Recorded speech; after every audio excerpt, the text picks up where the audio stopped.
আসসালামু আলাইকুম প্রিয় ফুটবল ফ্যান্স। ফুটবল ফ্যাগের আজকের এই ভিডিওতে আমি মূলত আর্জেন্টিনা বনাম অস্ট্রিয়ার মধ্যকার ম্যাচের প্লেয়ার অ্যানালাইসিস করার চেষ্টা করব, অর্থাৎ একেবারে প্লেয়ার বাই প্লেয়ার ধরে কে কেমন খেললেন, কোন জায়গা থেকে এখনও ইমপ্রুভমেন্টের একটা সুযোগ খুঁজছি সেটা নিয়ে কথাবার্তা চলবে। একই সঙ্গে ওভারঅল ম্যাচটা আরও একবার রিক্যাপ হয়ে যাবে। গোলকিপার দিয়ে শুরু করছি, ডিফেন্স দিয়ে শুরু করলাম। আমার কাছে মনে হয় না যে এমি মার্টিনেজের আসলে বড় রকমের কোনো পরীক্ষা দিতে হয়েছে, শুধুমাত্র একটা সেভই তাকে করতে হয়েছে। এখন পর্যন্ত বিশ্বকাপে আমার কাছে অন্তত অপরীক্ষিত অবস্থাতেই থাকলেন এমি মার্টিনেজ। ডিফেন্সে যদি আমি সেন্টার ব্যাক পজিশনে আসি, ক্রিস্টিয়ান রোমেরো, যাকে ঘিরে একটা ইনজুরি সংখ্যা তৈরি হচ্ছিল, যদিও ক্রিস্টিয়ান রোমেরো নিজেও জানিয়েছেন যে যে জায়গায় ব্যথা পেয়েছেন সে জায়গায় এর আগেও তার একটা ইনজুরি জটিলতা ছিল। তবে ভক্তদের কিছুটা আশ্বস্ত তিনি নিজেই করেছেন, বলেছেন 3-4 দিনের বিশ্রামে সুস্থ হয়ে উঠবেন, অর্থাৎ এখানে বড় রকমের কোনো ড্যামেজ হয়নি বলে আশা করছি। সব মিলে 48টা পাসের মধ্যে 46টা কমপ্লিট করেছেন। একের পর এক ডিফেন্সিভ কন্ট্রিবিউশন ছিল। ক্রিস্টিয়ান রোমেরো বেশ ভালো একটা ম্যাচ কাটিয়েছেন, তবে তারপরও বেশ কয়েকটা জায়গা থেকে ফাউল কনসিড করেছেন অহেতুক। 1-2বার অন্তত আমি দেখেছি, যেটা বিপজ্জনক হলেও হতে পারত। এই জায়গা থেকে ক্রিস্টিয়ান রোমেরোকে আরও অনেক সচেতন থাকতে হবে। তবে একেবারেই রক সলিড আরও একটা অসাধারণ পারফরমেন্স দিয়েছেন লিসান্দ্রো মার্টিনেজ। শুধুমাত্র যে ডিফেন্সিভ কন্ট্রিবিউশন এটা নয়, একবার দেখলাম নিকো গঞ্জালেসের উদ্দেশ্যে একটা লং বল বাড়িয়েছেন, অনেক সময় উপরে উঠে এসেছেন। লেফট ব্যাক পজিশনে ফাকুন্দো মেদিনা যে অনেক বেশি ওভারল্যাপ করেন না, সেটার বিপরীতে গিয়ে লিসান্দ্রো মার্টিনেজকে অনেকবার আমরা কিন্তু মিডফিল্ডেও দেখলাম। মিডফিল্ডে উঠে এসে তিনি এখানে নিউমেরিক অ্যাডভান্টেজ এনে দিয়েছেন। ডিফেন্সিভলি তো চোখ ধাঁধানো আমার কাছে আরও একটা পারফরমেন্স মনে হয়েছে, ক্লিনিক্যাল মনে হয়েছে। কোনো রকমের এরর ফ্রি ডিফেন্সিভ কন্ট্রিবিউশন। এখানে তিনি যখনই ট্যাকেল অ্যাটেম্প করেছেন, ক্লিয়ারেন্স করেছেন, যখনই হেডে বল এসেছে, কখনো মনে হয়নি যে লিসান্দ্রো মার্টিনেজ খুব একটা বেশি তার হাইট ভালো না। পুরো আর্জেন্টিন ডিফেন্সকে কখনো মনে হয়নি যে প্রতিপক্ষ প্লেয়ারদের হাইটটা এতটাই ভালো, সে জায়গা থেকে তারা আসলে সেখানে খুব একটা বেশি সমস্যায় পড়বে। এই জায়গা থেকে এরিয়াল ক্লিয়ারেন্সগুলো থেকে বল বাতাসে আসলে পুরো ডিফেন্স লাইনটা ভালো করেছে এবং আলাদা করে লিসান্দ্রো মার্টিনেজ সেটার নেতৃত্ব দিয়েছেন। আমার কাছে ফাকুন্দো মেদিনার পারফরমেন্সটা এখন পর্যন্ত জাতীয় দলে তার সেরা। সব মিলিয়ে 69টা টাচ নিয়েছেন এবং খুব একটা বেশি মিসপাস দেননি। ডিফেন্সিভ কন্ট্রিবিউশনটা খুব ভালো ছিল, হেডেড ক্লিয়ারেন্সগুলো যথেষ্ট ভালো ছিল, বেশ কয়েকটা ইন্টারসেপশন করেছেন, রিকভারি করেছেন এবং সবচেয়ে বড় কথা, লিওনেল মেসির প্রথম গোলটার ক্ষেত্রে অনেকটা জর্ডি আলবা টাইপের একটা অ্যাসিস্ট কিন্তু এই ফাকুন্দো মেদিনা করেছেন। মেদিনাকে কেন্দ্র করে যতগুলো ডাউট ছিল এই ম্যাচের পারফরমেন্সে অনেকটুকু ক্লিয়ার করে ফেলেছেন। এ ফাকুন্দো মেদিনাকে লেফট ব্যাক পজিশনে আর্জেন্টিনা লাগবে। নিকোলাস তাগলিয়াফিকো অবশ্যই ফার্স্ট চয়েস, তবে সেকেন্ড চয়েস হিসেবেও ফাকুন্দো মেদিনা এই জায়গা থেকে যথেষ্ট অ্যাডজাস্ট করে নিচ্ছেন, যেটা একটা হিউজ প্লাস পয়েন্ট। তবে একই সঙ্গে মেজাজ হারিয়ে একটা ইয়েলো কার্ড দেখেছেন, এই জায়গা থেকে যথেষ্ট সাবধান থাকতে হবে বলে আমি মনে করি। এর বাইরে যথেষ্ট ভালো পারফরমেন্স ছিল। আমরা যদি এবার রাইট ব্যাক পজিশনে চলে যাই, যেটা আর্জেন্টিনার আরও একটা উইক লিঙ্ক বলা হচ্ছে, সেখানে নাহুয়েল মোলিনা ডিসেন্ট একটা ম্যাচ কাটিয়েছেন। ডিফেন্সিভ কন্ট্রিবিউশন, তার ওভারঅল ট্যাকেল, ইন্টারসেপশন সব জায়গা থেকে ভালো ছিল এবং এখানে অবশ্যই বলতে হয় ওই সাইডটা, অর্থাৎ মলিনার সাইডটা রড্রিগো ডি পলও যেভাবে আসলে কাউন্টার করার চেষ্টা করেন, অর্থাৎ মলিনার রেখে যাওয়া স্পেসগুলো যেভাবে কভার করার চেষ্টা করেন, এখানে একটা ব্লক হিসেবে মলিনা এবং রড্রিগো ডি পলের ডিফেন্সিভ যে আন্ডারস্ট্যান্ডিং, এটা আমার কাছে দেখতে ভালো লেগেছে এবং এ ম্যাচে এটা আরও একবার দেখা গিয়েছে। আমি মিডফিল্ডে চলে এসেছি, রড্রিগো ডি পলকে দিয়ে শুরু করি, যেহেতু নাহুয়েল মোলিনার ওই ভ্যাকেন্ট স্পেসগুলো অনেকটুকু তার কভার করা লাগছে। তার হিটম্যাপটা যদি দেখেন, সেখানে আপনি দেখতে পারবেন যে অনেক বেশি করে রাইট ব্যাক পজিশনে তার মুভমেন্ট আছে। সব মিলিয়ে রড্রিগো ডি পল আরও একটা দলের জন্য স্যাক্রিফাইসিং পারফরমেন্স দিলেন, ঠিক ওই পজিশনগুলোতে মুভ করলেন যেখানে তার দরকার ছিল। ফাইনাল থার্ডে খুব একটা বেশি তার অ্যাক্টিভিটি দেখা যায়নি, কারণ এ ম্যাচে সেভাবে তাকে সেটার জন্য কোচ ইনস্ট্রাক্ট করেননি। মিডফিল্ডে অ্যালেক্সিস ম্যাক অ্যালিস্টার এমন একটা পজিশনে খেলছেন যেটা একেবারেই ম্যাক অ্যালিস্টারের প্রথাগত পজিশন নয়, এটা অনেকেই বলতে পারেন। অনেকটাই ডিস্ট্রিবিউটর রোলটা সেন্ট্রাল ডিফেন্সিভ মিডফিল্ডার না থাকলে একজন মিডফিল্ডারের যে অনেক সময় সিডিএম পজিশনে চলে আসতে হয়, সেখান থেকে যে বল সব জায়গায় বাড়াতে হয়, সেই জিনিসটা অ্যালেক্সিস ম্যাক অ্যালিস্টার খুব ভালোভাবে করতে পেরেছেন এবং তার হিটম্যাপ দেখলে সেটা বোঝা যাবে। 66টা পাসের মধ্যে 62টা তিনি অ্যাকুরেট দিয়েছেন। তবে সবচেয়ে ইম্পর্টেন্ট হচ্ছে গেমের টেম্পো কন্ট্রোল করতে পেরেছেন। যখনই প্রতিপক্ষ অনেক বেশি আক্রমণাত্মক ফুটবল খেলছে, অ্যালেক্সিস ম্যাক অ্যালিস্টার ঠান্ডা মাথায় ৮-৭ জায়গার মধ্যে বলটা নিজের কন্ট্রোল রাখছেন। যে সময় খেলাটা একটু স্লো করা দরকার স্লো করছেন, যে সময় কুইক ট্রানজিশনে অনেক দ্রুত পাস খেলা উচিত তখন সেই জিনিসটা করছেন, যেটা ম্যাক অ্যালিস্টারের কাছ থেকে খুব একটা বেশি আশা করা যায় না। তবে তিনি করছেন সেটা হচ্ছে একের পর এক ট্যাকল, রিকভারি, ইন্টারসেপশন। এ ম্যাচেও আমি তাকে অন্তত 4টা ট্যাকল করতে দেখেছি, এ ম্যাচে অন্তত তাকে আমি একাধিক রিকভারি, ইন্টারসেপশন করতে দেখেছি। সব মিলিয়ে একটা সলিড পারফরমেন্স।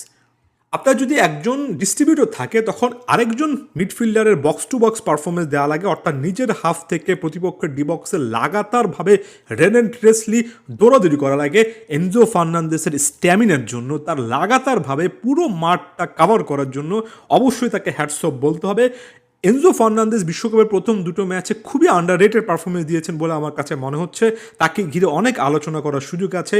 এই ম্যাচে তার হিটম্যাপ দেখলেই আপনি বুঝতে পারবেন বক্স টু বক্স মিডফিল্ডারের রোলটা বলতে আমি আসলে কি বোঝাচ্ছি, কোন জায়গায় আসলে এনজো ফার্নান্দেস ছিলেন না, যখন দলের যেখানে দরকার সব জায়গায় ছিলেন। প্রায় 90% পাসিং অ্যাকুরেসি রেখেছেন, একটা চান্স ক্রিয়েট করেছেন, এমনকি লাউতারো মার্টিনেজ যে ফাউলের শিকার হয়েছেন, পেনাল্টি পেয়েছিল আর্জেন্টিনা, সেখানেও এনজো ফার্নান্দেস কি পাসটা দিয়েছিলেন। এই ম্যাচে ফাইনাল থার্ডে তিনি সব মিলে 10টার মতো পাস জেনারেট করেছেন। একই সঙ্গে ডিফেন্সিভ কন্ট্রিবিউশন রিকভারি ছিল।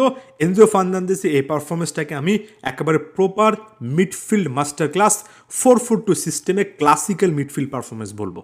এরপর থিয়াগো আলমাদার কথা বলতে হবে। আলমাদা নিজেও এমন একটা পজিশনে খেলছেন যেখানে তার একই সঙ্গে ফাইনাল থার্ডে ওই ট্রানজিশনাল প্লেগুলোতে অংশগ্রহণ করতে হয়, যেটা তিনি পারফেক্টলি করতে পেরেছেন।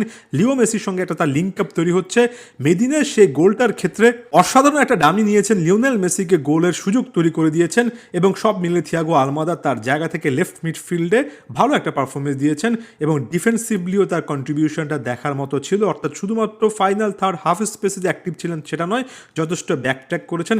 এখানেও আসলে থিয়াগো আলমাদার পারফরমেন্স দিয়ে আপনি খুব একটা বেশি সমালোচনা করার যাকে পাবেন না। যদিও আপনি বলতে পারেন যে প্রোফাইলগত দিক থেকে আলমাদার আরেকটু বেশি অ্যাটাকিং যদি ফ্রিডম থাকতো তাহলে আপনি হয়তো এনজয় করতেন।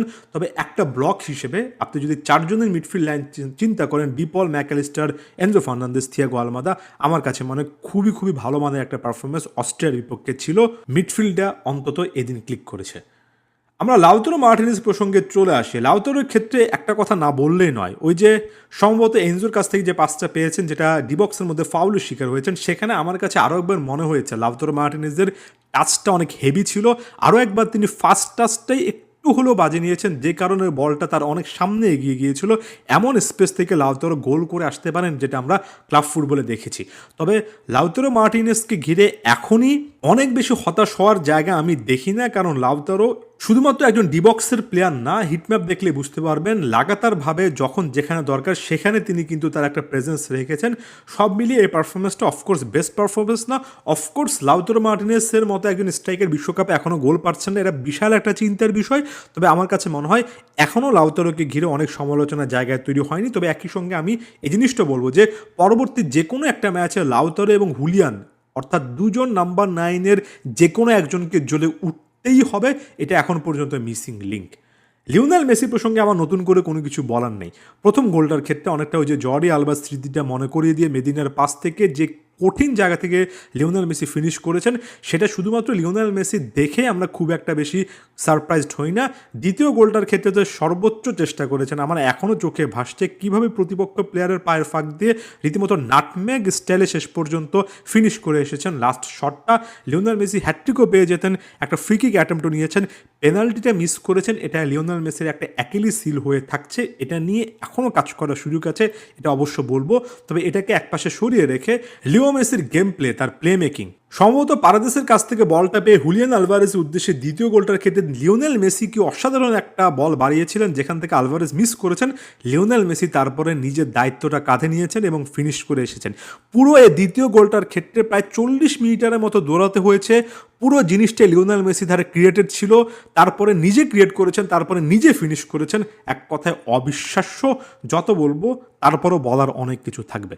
আমরা একটু বেঞ্চে চলে যাই, সাবস্টিটিউট জায়গায় চলে যাই। আমার কাছে মনে হয় হুলিয়ান আলভারেজ এখানে বড় একটা সুযোগ মিস করেছেন। এই যে লিওনেল মেসির বারণে যে বলটার কথা বলছিলাম, এখানে হুলিয়ান আলভারেজ অনেক বেশি টাচ নিয়ে ফেলেছেন। লাউতারো মার্টিনেজের ক্ষেত্রে ফার্স্ট টাচগুলো যদি হেভি হয়, হুলিয়ান আলভারেজের ক্ষেত্রে শট না নিয়ে অতিরিক্ত টাচ নেওয়ার তিনি চেষ্টা করছেন, যেটা এ ম্যাচেও দেখা গেল। এখান থেকে বের হয়ে আসতে হবে। এখানে আলভারেজের কাছ থেকে আরও বেটার পারফরমেন্স অন্তত এ ম্যাচে আশা করেছিলাম। নিকো গঞ্জালেজ হেডারে একটা সুযোগ পেয়েছিলেন যেটা মিস করেছেন, এমন জায়গা থেকে সুযোগ মিস করা যাবে না। নিকো গঞ্জালেজের মুভমেন্ট নিয়ে কারো কোনো সন্দেহের জায়গা নেই, তবে ফাইনাল থার্ডে এসে যে চান্স মিস করেন সেটা কিন্তু এখানেও বোঝা গেল। আমি অনেক বেশি ক্রিটিক্যাল হচ্ছি না, তবে বিশ্বকাপ জিততে হলে, বিশ্বকাপ রিটেন করতে হলে এমন টাইপের হাফ চান্সগুলো আসলে কাজে লাগাতে হবে। নিকোলাস ওটামেন্ডি খুব একটা বেশি গেম টাইম পাননি, তবে যতটুকু পেয়েছেন আমার কাছে মনে হয় ভালো একটা পারফরমেন্স দিয়েছেন এবং আসলেই যে এক একজন সেন্টার ব্যাক দরকার, বিশেষ করে রোমেরো যখন ব্যথা পেয়ে মাঠ ছাড়তে বাধ্য হয়েছেন তখন তার এই পারফরমেন্সটা আসলে দরকার ছিল এবং এটার জন্যই লিউকাস ওটামেন্ডিকে হয়তো বা নেওয়া হয়েছে। এটা হলো overall player by player performance. তবে লিওনেল মেসির উপর অতিরিক্ত নির্ভরতা, বারবার লিওনেল মেসিকে বল দেওয়া, তাকে অতিরিক্ত খোঁজার চেষ্টা করা, এগুলোকে একপাশে রেখে যদি বাকি প্লেয়াররা কেউ গোল স্কোরিংয়ের দায়িত্ব, কেউ যদি চান্সেসগুলো মিস অন্তত করবেন না এমন যদি নিশ্চিত করতে পারেন, তাহলে এই আর্জেন্টিনাকে কেন্দ্র করে অনেক কিছু বলার সুযোগ পাবো। আপাত দৃষ্টিতে আরও একবার লিও মেসির সৌজন্যে আর্জেন্টিনা একটা ভালো ম্যাচ কাটালো, এটা বলে শেষ করলাম। ধন্যবাদ।